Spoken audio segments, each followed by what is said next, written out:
Hi. ಇವತ್ತು ನಮ್ ಜೊತೆ ಸಂಜು ಮೂವಿ ಹೀರೋ ಮತ್ತೆ ಹೀರೋಯಿನ್ ರಿಲೀಸ್ ರೆಡಿ ಆಗಿದೆ ನೆಕ್ಸ್ಟ್ ಮಂತ್. ಏನ್ ಅನಿಸಿದೆ? ನಂಗಂತೂ ಡೆಫಿನೆಟ್ಲಿ ಪ್ರತಿ ಸಿನಿಮಾ ರಿಲೀಸ್ ಆಗ್ಬೇಕಾದ್ರೂ ತುಂಬಾ ಬಟರ್ಫ್ಲೈಸ್ ಇರುತ್ತೆ. ಐ ಮೀನ್, ಯಾಕಂದ್ರೆ ನಾವು ಎಷ್ಟು ಎಫರ್ಟ್ ಹಾಕಿರ್ತೀವಿ ಒಂದು ಆ ಪಾತ್ರಕ್ಕೆ ಅಥವಾ ಒಂದು ಸಿನಿಮಾ ಮಾಡೋಕ್ಕೆ. ಬರೀ ಆಕ್ಟರ್ಸ್ ಅಲ್ಲ, ಟೆಕ್ನಿಷಿಯನ್ಸ್, ಒಂದು ಇಡೀ group of people hard work ಒಂದು ಸಿನಿಮಾ ರಿಲೀಸ್ ಆಗ್ತಿದೆ ಅಂತಂದ್ರೆ ಎಷ್ಟೋ ಸಿನಿಮಾಗಳು, ಅದೇ ನಮ್ಮ ಪುಣ್ಯ, ನಮ್ಮ cinema we are really blessed. ನನ್ನ ಸಿನಿಮಾಗಳೆಲ್ಲ ರಿಲೀಸ್ ಆಗ್ತಿದೆ, ಎಷ್ಟೋ ಸಿನಿಮಾಗಳು ರಿಲೀಸೇ ಆಗಲ್ಲ. ಆ್ಯಂಡ್ ಅದರಲ್ಲಿ ನಮ್ಮ ಪ್ರೊಡ್ಯೂಸರ್ ಸಂತೋಷ್ ಸರ್ ಎಷ್ಟು ಸ್ಟ್ರಾಂಗ್ ಆಗಿದ್ದಾರೆ ಅಂತಂದ್ರೆ, ಫಸ್ಟ್ ಆಫ್ ಆಲ್ ಅವರಿಂದಾನೇ ನಾವು ಇವತ್ತು ಪಿಕ್ಚರ್ ರಿಲೀಸ್ ವರ್ಗೂ ಬಂದಿರೋದು. ಸೊ ಅವ್ರಿಗೆ ತುಂಬಾ ಥ್ಯಾಂಕ್ಸ್ ಹೇಳ್ಬೇಕು.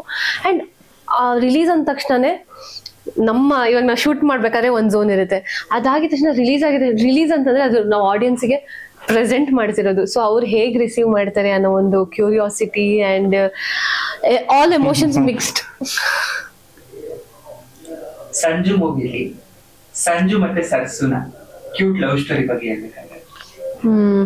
ಡೆಫಿನೆಟ್ಲಿ ಒಂದು ಕ್ಯೂಟ್ ಸ್ಟೋರಿ ಇದೆ, but it's not a love story ಅಂತ ನಮ್ಮ ಡೈರೆಕ್ಟರ್ ಟ್ಯಾಗ್ ಲೈನ್ ಕೊಟ್ಟಿದ್ದಾರೆ. ಸೊ ಬಿಕಾಸ್ ಇದು ಒಂದೇ ದಿನದಲ್ಲಿ ನಡೆಯುವಂತ ಕತೆ. ಸೊ ಒಂದ್ ದಿನದಲ್ಲಿ ಅದು ಲವ್ವಾ ಅಥವಾ ಏನು ಅಂತ ನಾವು ಜನರು ಡಿಸೈಡ್ ಮಾಡಬೇಕು. ಸೊ ಆ ಸರ್ಸು ಕ್ಯಾರೆಕ್ಟರ್, ಸಂಜು ಮತ್ತೆ ಸರ್ಸು ಕ್ಯಾರೆಕ್ಟರ್ ಎರಡು contrast characters. Sarsu is very silent, ತುಂಬಾ ಸೈಲೆಂಟ್ ಹುಡುಗಿ, ಇನ್ನೋಸೆಂಟ್, ತುಂಬಾ ಎಮೋಷನ್ಸ್ ಕ್ಯಾರಿ ಮಾಡುವಂತ ಹುಡುಗಿ.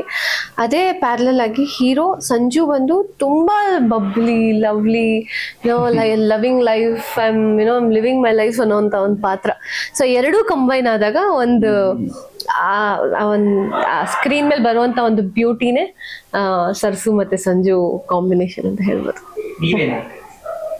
ಸಂಜು ಮತ್ತೆ ಸರ್ಸು ಕ್ಯಾರೆಕ್ಟರ್ ಯಾಕಂದ್ರೆ it's not A love story. ಅಂದ್ರೆ ಒಂದು ಇಬ್ರು ಹೇಗೆ ಅಂದ್ರೆ ಒಂದು ಬಸ್ ಸ್ಟ್ಯಾಂಡ್ ಅಲ್ಲಿ ನಡೆಯೋ ಕತೆ ಇದು. ಇಬ್ರು ಏನೋ ಅನ್ಎಕ್ಸ್ಪೆಕ್ಟೆಡ್ ಆಗಿ ಅಲ್ಲಿ ಬಂದಿರ್ತಾರೆ, ಎಕ್ಸ್ಪೆಕ್ಟೇಷನ್ ಇರಲ್ಲ. ಸೊ ಅಲ್ಲಿ ಬಂದಾಗ ಅಲ್ಲಿ ಏನಾಗುತ್ತೆ, ಲವ್ ಆಗುತ್ತಾ, ಇಬ್ರು ಮದುವೆ ಆಗ್ತಾರ, ಏನು ಅನ್ನೋದೇ ಒಂದು ಕತೆ. ನಮ್ಮ ಟೀಸರ್ ಅಲ್ಲಿ ನೋಡಿದಾಗೆ ನೀವು ಕೂರ್ಗ್ ಅಲ್ಲಿ ಮದ್ವೆಗೆ ಉಳಿಸ್ತಾರೆ ಆತರ ಬರ್ತೀರಾ, ಅದ್ ನೋಡಿದ್ರೆ ಮುಂಗಾರು ಮಳೆ ಸ್ವಲ್ಪ ನೆನಪಾಗುತ್ತೆ. ಏನ್ ಅನಿಸಿದೆ? ನೈಸ್. ನಾನು ಇದು ಆಸ್ಪೆಕ್ಟ್ ಯೋಚನೆ ಮಾಡಿಲ್ಲ. ನನ್ನ ಸುಮಾರು ಜನ ಕೇಳಿದ್ರು ಇದು ಕೂರ್ಗಿ ಕೂರ್ಗಿ ಹುಡುಗಿ ಕ್ಯಾರೆಕ್ಟರ್ ಪ್ಲೇ ಮಾಡಿರೋದು ನಾನು. ಸೊ ಅದ್ರಿಂದ ಒಂದು ಸನ್ನಿವೇಶದಲ್ಲಿ ಆತರ ಸಾರಿ ಉಟ್ಕೊಂಡು ಬರುವಂತ ಒಂದು ಎನಿವೆ ಅದೇ ನೇಟಿವಿಟಿ ಪ್ಲೇ ಮಾಡ್ತಿರೋದ್ರಿಂದ. ಅಂಡ್ ನಾವು ಆಲ್ಮೋಸ್ಟ್ 30 days ಕೂಡ ಅಲ್ಲೇ ಶೂಟ್ ಮಾಡಿರೋದು ಸಾಂಗ್ ಅಂಡ್ ಮೂವಿನ, ಕಂಪ್ಲೀಟ್ ಮೂವಿನ. ಸೊ ಆ ನೇಟಿವಿಟಿಗೋಸ್ಕರ ಅದ್ ಹಾಕೊಂಡ್, ಬಟ್ ನೈಸ್. ನನಗೂ ಇದು ಕಂಪ್ಯಾರಿಸನ್ ಎಲ್ಲ ನೈಸ್. ಸೆಟ್ ಅಲ್ಲಿ ಹೇಗಿತ್ತು ಅಂದ್ರೆ ನಿಮ್ದು ಮರೆಯಲಾಗದ ಘಟನೆಗಳು? ನಮ್ದು ಪ್ರತಿ ದಿನಾನು ಇಟ್ ವಾಸ್ ಮೆಮೊರಬಲ್ ಸರ್. ಅಂದ್ರೆ every day, first day shoot ಹೋದಾಗ ಎಲ್ಲ ಪರಿಚಯ ಆಗಿರ್ಲಿ, ನಾವ್ ಯಾರು 3 days ವರ್ಕ್ಶಾಪ್ ಮಾಡಿದ್ವಿ, ಬಟ್ ಸ್ಟಿಲ್ ಆ ಒಂದು ಬ್ಯಾರಿಯರ್ ಇತ್ತು. ಓಕೆ, ನಾನೊಂದು ಆಕ್ಟರು, ಅವರೊಂದು ಆಕ್ಟರ್, ಬಟ್ ಹೋಗ್ತಾ ಹೋಗ್ತಾ ಒಂದು ಫ್ಯಾಮಿಲಿ ಆಗಿ ಬಾಂಡ್ ಆಗ್ತಾ ಹೋದ್ವಿ. ಬಿಕಾಸ್ 30 days ನಾವೆಲ್ಲ ಜೊತೆಗೆ ಇದ್ವಿ, ಒಂದೇ ಹೋಟೆಲ್ ಅಲ್ಲಿ ಇದ್ವಿ. ಶೂಟಿಂಗ್ 6 to 6 ಕೆಲಸ ಮಾಡೋದು ಅನ್ನೋದು ತಲೆಯಲ್ಲಿತ್ತು, ಕೆಲಸ ಚೆನ್ನಾಗಿ ಮಾಡ್ಬೇಕು ಅಂತ. ಅದಾಗಿದ ತಕ್ಷಣ ಊಟಕ್ಕೆ ಮತ್ತೆ ಸೇರ್ತಿದ್ವಿ, ಮತ್ತೆ ಫನ್ ಮಾಡ್ತಿದ್ವಿ, ಆಟ ಆಡ್ತಿದ್ವಿ. ತುಂಬಾ ತುಂಬಾ ಮೆಮೊರಬಲ್ ಘಟನೆಗಳು ಅಂತಂದ್ರೆ ಪ್ರತಿಯೊಂದ್ ದಿನಾನು ಏನಾದ್ರೂ ಇರೋದು, ನಗಾಡ್ಕೊಂಡು ನಗಿಸ್ಕೊಂಡು ಅಥವಾ ಏನೋ ಒಂದು ಕಿತ್ತಾಡ್ಕೊಂಡು ಇರುತ್ತಲ್ಲ. ಇವಾಗ ಆಲ್ಮೋಸ್ಟ್ ಎವ್ರಿ ಡೇ ಒಬ್ಬರನ್ನ ನೀವು you have to look at each other every day set ಅಲ್ಲಿ. ಸೊ ಆಮೇಲೆ ಕ್ಯಾರೆಕ್ಟರ್ಸ್ ತುಂಬಾ ಕಡಿಮೆ, ಆಮೇಲೆ ಮೆಜಾರಿಟಿ ನಾನು ಮನ್ವಿತ ಇದ್ದಿದ್ದು. ಸೊ ತುಂಬಾ ಎಮೋಷನ್ಸ್ಗಳು ಅಂಡ್ ಕೆಲವೊಂದ್ಸರಿ ಡೈಲಾಗ್ ಫಂಬಲ್ ಆಗೋದು, ಆತರ ಡೈಲಾಗ್ ಮರ್ತೋಗೋದು. ಆಮೇಲೆ ಸಂಗೀತ ಮ್ಯಾಮ್ ಜೊತೆ ತುಂಬಾ ಚೆನ್ನಾಗಿತ್ತು ಎಕ್ಸ್ಪೀರಿಯನ್ಸ್. ಆಕ್ಚುಲಿ ಅಕ್ಕ ತರ ಕಾಣಿಸ್ತಾರೆ ಅವರು. ಸೊ ಪ್ರತಿಯೊಂದು ಕ್ಯಾರೆಕ್ಟರ್ಸ್ ಜೊತೆ ಅವ್ರಿಂದ ಕಲಿಯೋದು ಜಾಸ್ತಿ ಇತ್ತು. ಪ್ರತಿಯೊಂದ್ ದಿನಾನು ಮೆಮೊರಬಲ್ ಸರ್ ನನಗೆ ಸಂಜು ಸೆಟ್ ಅಲ್ಲಿ. ಇನ್ನು ಮನ್ವಿತ್ ಹೇಳ್ಬೇಕು. ಇಲ್ಲ, ನಾನು it's A good awesome experience, good experience ಅಲ್ಲ. ಯಾಕಂದ್ರೆ ನಾನು ವರ್ಕ್ ಮಾಡಿದವರೆಲ್ಲ ಟಿವಿಲಿ ನೋಡ್ಕೊಂಡು ಬಂದವ್. ನಾನು ಅವ್ರನ್ನ ಮೂವಿ ಸೀರಿಯಲ್ ನೋಡ್ಕೊಂಡು ಬಂದವನು, ಡೈರೆಕ್ಟ್ ಆಗಿ ನೋಡಿರ್ಲಿಲ್ಲ. ನಾನು ಅನ್ಕೋತಿದ್ದೆ ಸೊ ಇವ್ರ ಜೊತೆನೆಲ್ಲ ಆಕ್ಟ್ ಮಾಡ್ತಾ ಇದೀನಿ ಅಂದ್ರೆ, ಇವಾಗ ಇವ್ರದ್ದು ಫಸ್ಟ್ ಮೂವಿ ರೋಸ್ ಮೂವಿ, ಅದನ್ನ ನೋಡ್ಕೊಂಡು ಇದ್ದವ್ ನಾನು. ಆ ರೋಸ್ ಮೂವಿ ಜೊತೆ ನಾನು ಆಕ್ಟ್ ಮಾಡ್ತಾ ಇದ್ದೀನಿ ಅಂದ್ರೆ ಒಂಥರ ಪ್ರೌಡ್ ಫೀಲ್. ಒಂದ್ಸಂತರ ಪ್ರೌಡ್ ಫೀಲು. ಮತ್ತೆ ಸಂಗೀತ ಮೇಡಮ್ ಚಿಕ್ಕ ಹುಡುಗ ಇದಾಗಿಂದ ನೋಡ್ತಾ ಇದ್ದೆ, ಅವ್ರ ಜೊತೆ ಆಕ್ಟ್ ಮಾಡ್ತೀನಿ ಅಂದಾಗ ಒಂಥರ ಸೂಪರ್ ಎಕ್ಸ್ಪೀರಿಯನ್ಸ್. ಮತ್ತೆ ನಮ್ಮಿಬ್ಬರದ್ದು ಕೆಮಿಸ್ಟ್ರಿ ಚೆನ್ನಾಗಿ ವರ್ಕ್ ಆಗಿದೆ. ಓಕೆ ಮ್ಯಾಮ್, ಹೀರೋಯಿನ್ಗಳು ಅಂದ್ರೆ ಇದನ್ನ ಚೂಸ್ ಮಾಡ್ಕೋಬೇಕಾದ್ರೆ ನನ್ನ ಕ್ಯಾರೆಕ್ಟರ್ ಇದೇ ತರ ಇರ್ಬೇಕು ಅಂತ ಕೆಲವೊಂದು ಎಕ್ಸ್ಪೆಕ್ಟೇಷನ್ಸ್ ಇರುತ್ತೆ. ನೀವ್ ಈ ಕ್ಯಾರೆಕ್ಟರ್ ಮುಂಚೆ ಪ್ಲೇ ಮಾಡಿದ್ರೆ ಅಥವಾ ಈ ತರ ಒಂದು ಎಕ್ಸ್ಪೆಕ್ಟೇಷನ್ ಇತ್ತ ನಿಮ್ಗೆ? ಸರ್, ಇದೇ ಜಾನರ್ ಅಲ್ಲಿ ಇದೇ ಒಂದು ಪಾತ್ರದ ಎಮೋಷನ್ ಕ್ಯಾರಿ ಮಾಡಿದ್ದೀನಿ ತುಂಬಾ ಸಿನಿಮಾಗಳ. ನಾನು ಯೂಶಲಿ ನನ್ ಕತೆಗಳು ಬರೋದು ಅದೇ ತರ, ತುಂಬಾ ಇನ್ನೋಸೆಂಟ್ ಲವರ್ ಗರ್ಲ್, ಲವ್ ಅಲ್ಲಿರುವಂತ ಹುಡುಗಿ, ಅದೇ ತರ ಕ್ಯಾರೆಕ್ಟರ್ ನಾನು ಪ್ಲೇ ಮಾಡ್ಕೊಂಡ್ ಬಂದಿರೋದು. Rose, Huchchatu, Dada is back and Nanjundi Kalyana ಆಗಿರ್ಬೋದು, ಈಗ ಸಂಜು. ನನ್ಗೆ ಪಾತ್ರಗಳನ್ನ ನೀವು ನೋಡ್ಕೊಂಡ್ ಬಂದ್ರೆ ನನ್ನ ಶೇಡ್ಸೇ ಅದೇ ತರ ಇದೆ. ತುಂಬಾ ಹೋಮ್ಲಿ, ತುಂಬಾ ಮುಗ್ಧತೆ ಇರುವಂತ ಪಾತ್ರಗಳು. And I enjoy it sir. ನನಗೆ ಟು ಬಿ ಹಾನೆಸ್ಟ್ ನಾನು ತುಂಬಾ ಎಂಜಾಯ್ ಮಾಡ್ತೀನಿ, ಬಿಕಾಸ್ ಅಂಡರ್ ಪ್ಲೇ ಇರುತ್ತೆ. ನಾರ್ಮಲಿ ನಿಮ್ಗೆ ಜೋರಾಗಿ ಮಾತಾಡೋದು ಈಸಿ, ಹೇ ಅಂತೆಲ್ಲ ಏನೋ ಒಂದಷ್ಟು ಎನರ್ಜಿಯಲ್ಲಿ ಬರುತ್ತೆ. ಬಟ್ ಅಂಡರ್ ಪ್ಲೇ ಮಾಡಿದಾಗ ಪರ್ಫಾರ್ಮೆನ್ಸ್ ತುಂಬಾ ಮ್ಯಾಟರ್ ಆಗುತ್ತೆ. ಅದಕ್ಕೆ ನಂಗೆ ರಾಧಿಕಾ ಪಂಡಿತ್ ಅವ್ರು ಅವ್ರು ನಂಗೆ ದೊಡ್ಡ ಇನ್ಸ್ಪಿರೇಷನ್ ನನ್ನ ಆಕ್ಟಿಂಗ್ ಮಾಡೋದಕ್ಕೆ. ಅಂಡ್ ಅವ್ರ ಮೂವೀಸ್ ನೋಡಿ ತುಂಬಾ ಆಕ್ಟಿಂಗ್ ಕಲ್ತಿದ್ದೀನಿ. ಸೊ ನನಗೆ ಆ ಥರ ಅಂಡರ್ ಪ್ಲೇ ಕ್ಯಾರೆಕ್ಟರ್ಸ್ ತುಂಬ ಮಾಡೋಕೆ ಇಷ್ಟ. ಅಂಡ್ ಈ ಕ್ಯಾರೆಕ್ಟರ್ ಡಿಫ್ರೆಂಟ್ ಅಂತ ಹೇಳಲ್ಲ, ಬಟ್ ಆ ಕ್ಯಾರೆಕ್ಟರ್ ಎಮೋಷನ್ಸ್ ಬೇರೆ ಇದೆ. ಸೇಮ್ ಜಾನರ್ ಇರ್ಬೋದು ಪ್ರತಿಯೊಂದರಲ್ಲೂ ಪ್ಲೇ ಮಾಡಿರೋದು, ಬಟ್ ಡಿಫ್ರೆಂಟ್. ಒಂದು ಹಿಂಟ್ ಆಫ್ ತುಂಬಾ ಸರ್ಸು ಕ್ಯಾರೆಕ್ಟರ್ ಮತ್ತೆ ನಾನು ಬೇರೆ ಕ್ಯಾರೆಕ್ಟರ್ಸ್ನ ಕಂಪೇರ್ ಮಾಡಬೇಕು ಅಥವಾ ಡಿಫ್ರೆನ್ಶಿಯೇಟ್ ಮಾಡಬೇಕು ಸರ್ಸುನ ಅಂತಂದ್ರೆ, ಸರ್ಸುಯಲ್ಲಿ ಒಂದೊಂದು ಸೆಕೆಂಡ್ಗೂ ಒಂದು ಎಮೋಷನ್ ಪ್ಲೇ ಮಾಡಿದಾಳೆ. ಬಿಕಾಸ್ ಇದು ಒಂದೇ ದಿನದಲ್ಲಿ ನಡೆಯುವಂಥ ಕತೆ. ಆ್ಯಂಡ್ ಈ ಹುಡುಗಿ ಲೈಫಲ್ಲಿ ಅವಳ ಬ್ಯಾಕ್ ಗ್ರೌಂಡ್ ಸ್ಟೋರಿಯಲ್ಲಿ ಒಂದು ಎಮೋಷನ್ ಇರುತ್ತೆ. ಆ ಎಮೋಷನ್ ತಗೊಂಡು ಪ್ರೆಸೆಂಟಲ್ಲಿ ಇನ್ನೊಂದು ಎಮೋಷನ್ ಇನ್ಕ್ಲೂಡ್ ಆಗುತ್ತೆ. ಸೊ ಹೀರೋನ ಮೀಟ್ ಮಾಡಿದಾಗ ಆ ಒಂದು ದಿನದಲ್ಲಿ ಅವಳಿಗೆ ಲವ್ ಮಾಡ್ಬೇಕಾ ಇಲ್ವಾ, ಆಮೇಲೆ ಬೇರೆ ಒಂದು ಕ್ಯಾರೆಕ್ಟರ್ಸ್ ಬಂದಾಗ ಅವಳ ಎಮೋಷನ್ಸ್ ಜೊತೆಗೆ ಇಟ್ಕೊಂಡು ಬೇರೆ ಎಮೋಷನ್ಸ್ ನ ಪ್ಲೇ ಮಾಡುವಂತ ಸ್ವಲ್ಪ ಡಿಫ್ರೆಂಟ್ ಅಂತ, ಸ್ವಲ್ಪ ಟಫ್ ಇತ್ತು. ನೋಡಕ್ ಈಸಿ ಅಂತ ಅನ್ಸುತ್ತೆ, but it was a little difficult. So that is different ಅಂತ ಅನ್ಸುತ್ತೆ ನಂಗೆ ಸರ್ಸು ಕ್ಯಾರೆಕ್ಟರ್. ಸರ್ ನಿಮಗೆ ಅಂದ್ರೆ ಇದು ನಿಮ್ದು ಎರಡನೇ ಮೂವಿ, ಆದ್ರೂ ಈ ತರ ಒಂದು ಕ್ಯಾರೆಕ್ಟರ್ ನ ಪ್ಲೇ ಮಾಡ್ಬೇಕು ಅಂತ ಏನಾದ್ರು ಐಡಿಯಾ ಇತ್ತಾ? ನನಗೆ ನಿಮ್ ಜೊತೆ ಹೇಳಕ್ಕೆ ನನಗೆ ಆಕ್ಷನ್ ಮೂವಿಗಳು ತುಂಬಾ ಇಷ್ಟ. ಲವ್ ಮೂವಿ ನಾನು ಬಯಸದೆ ಬಂದ ಭಾಗ್ಯ ಹಾಗೆ. ಸೊ ಒಂದು ಸಖತ್ ಎಕ್ಸ್ಪೀರಿಯನ್ಸ್ ಆಯ್ತು ನನಗೆ. ಈಗ ಮೇಡಮ್ ಹೇಳ್ದಾಗ ನನಗೆ ನಂಗೆ ಹೇಗ್ ಬೇಕಾದ್ರೆ ಮಾಡ್ಬೋದು, ಆಕ್ಷನ್ ಹೇಗ್ ಬೇಕಾದ್ರೆ ಮಾಡ್ಬೋದು. ಬಟ್ ಈ like under play like small expressions ಇರುತ್ತಲ್ಲ, ಸಖತ್ತು ಟಫ್ ಅದು. ಮತ್ತೆ ನಾನು ಸ್ವಲ್ಪ ರೊಮ್ಯಾಂಟಿಕಲ್ ನಾನು ವೀಕ್. ಆ ರೊಮ್ಯಾಂಟಿಕ್ ಫೀಲಿಂಗ್ಸ್ ಕೊಡ್ಬೇಕು ಅವೆಲ್ಲ ಅಂತಂದ್ರೆ ನಂಗೆ ಸಖತ್ ಕಷ್ಟ ಆಗ್ತಾ ಇತ್ತು. ಫೈಟ್ ಅಂದ್ಬಿಡ್ಬೋದು. ರೊಮ್ಯಾಂಟಿಕ್ ಆಗಿ ಪ್ರಪೋಸ್ ಮಾಡೋದು, ರೊಮ್ಯಾಂಟಿಕ್ ಆಗಿ ಲುಕ್ ಕೊಡೋದು, ಅವೆಲ್ಲ ಸಖತ್ ಕಷ್ಟ ಆಗ್ತದೆ. ಬಟ್ ಚೆನ್ನಾಗಿ ಮಾಡಿದ್ವಿ.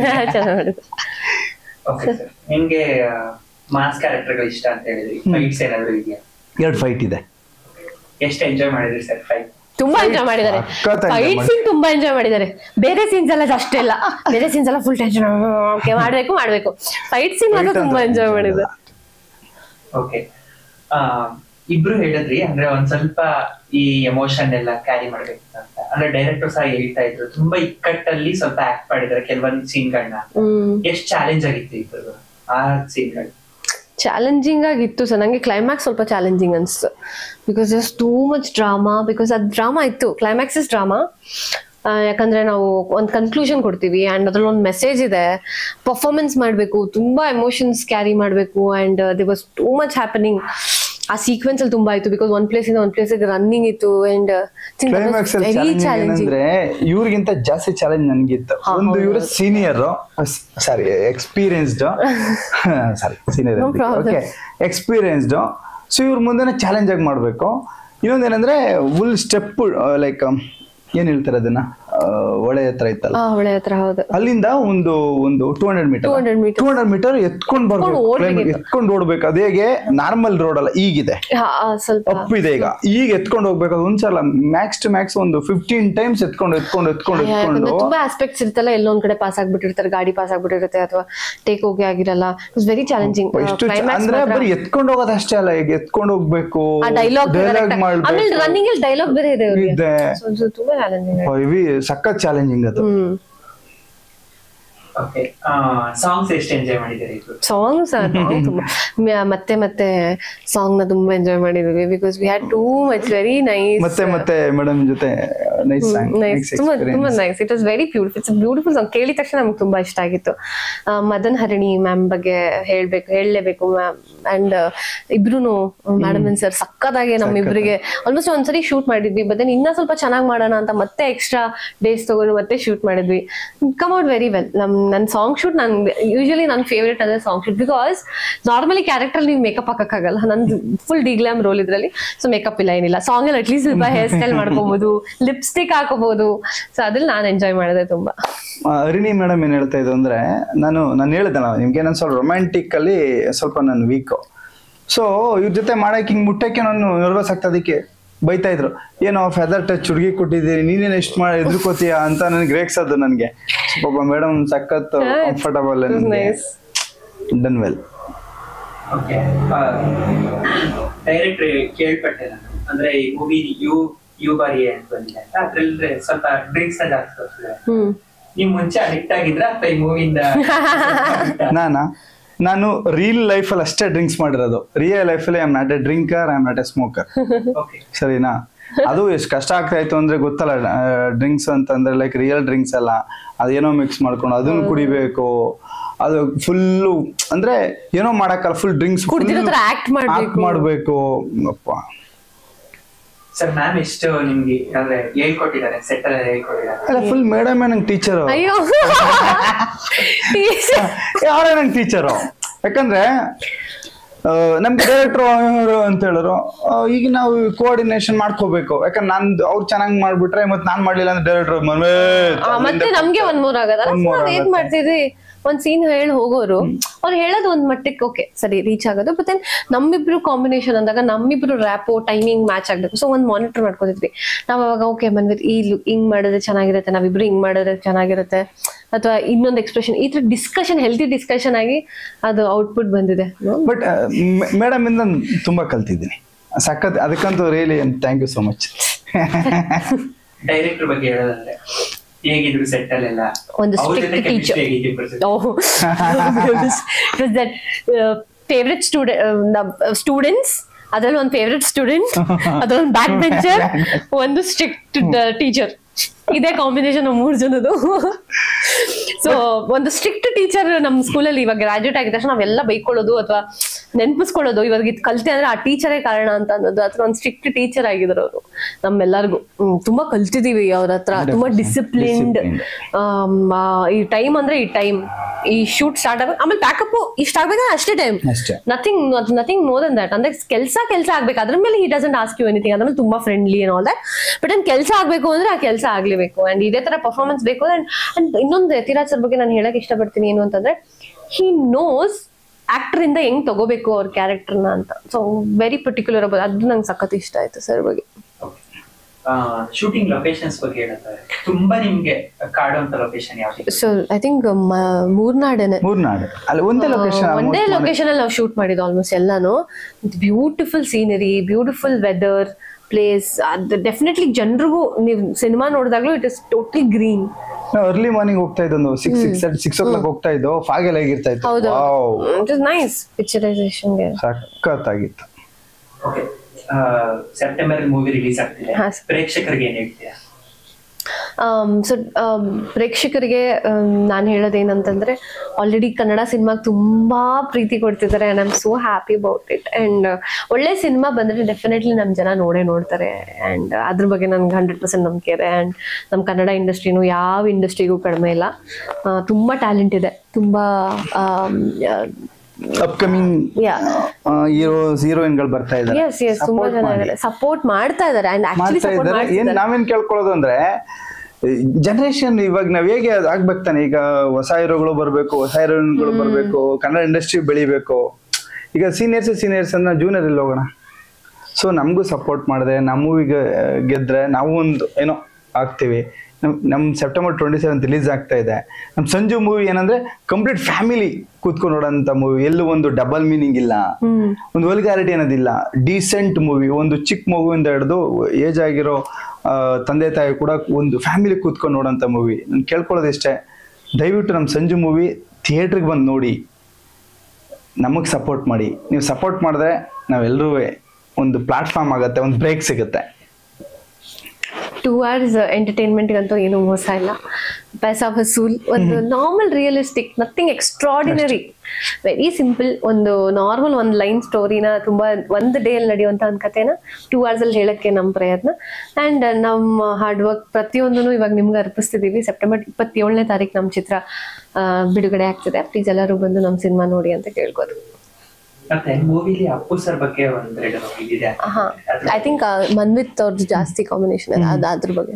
ಸೊ ಲೈಕ್ ಮನ್ವಿದ್ದು ಸರ್ ಏನು ಅಪ್ಪು ಸರ್ಗೆ ನಾವು ಟ್ರಿಬ್ಯೂಟ್ ಮಾಡ್ಬೇಕಂತ ಲೈಕ್ ಅಂದ್ರೆ 1-2-3 ಸೀನ್ಗಳು ಹಾಕಿದೀವಿ. ಅಪ್ಪು ಸರ್ಗೆ ನಾವು ಹೇಗೆ ಅವ್ರಿಗೆ ಇದು ಮಾಡ್ಬೇಕು ಅಂತ.